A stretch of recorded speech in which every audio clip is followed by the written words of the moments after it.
Nagsisimula ang araw natin sa pag-check sa incubator kung may napisa na ba. DIY lang po ito para papisalan talaga. Iba rin yung incubator para sa balot.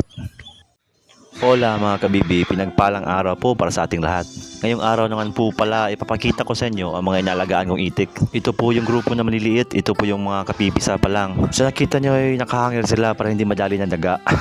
At katabi nila ay meron din mga malaki-laki na.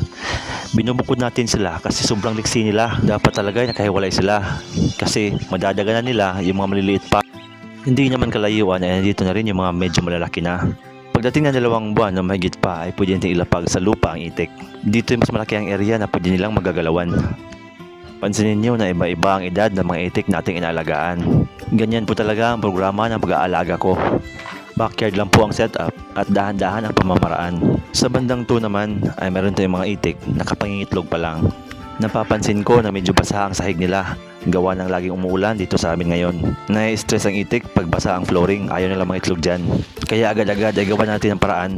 Mas mainam na hands-on talaga tayo sa pag-alaga ng itik.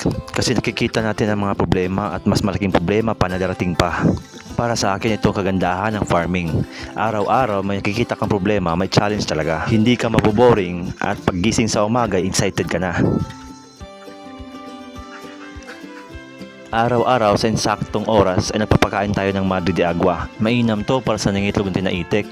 Wala tayong gastos para sa vitamins nila, nandito na lahat. Gustong gusto talaga nila ang dahon na yan. Sa umaga ay lagi nila yung inaabangan. Pag nakita nila ako na madalang dahon na paparating, lahat sila ay nag-iingay na at nagsisigawan na. Lipat naman tayo sa ibang bahay o kulungan ng mga itik natin. Simple lang setup natin, yung iba ay may sira na rin. Pero ganun pa man na napapanginabangan pa rin natin yan.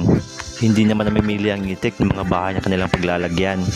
Ang importante yung design ay nakaset up para sa kanilang pangangailangan. Magbibigay talaga sila itlog sa umaga kung maibibigay mo rin ang mga pangangailangan nila.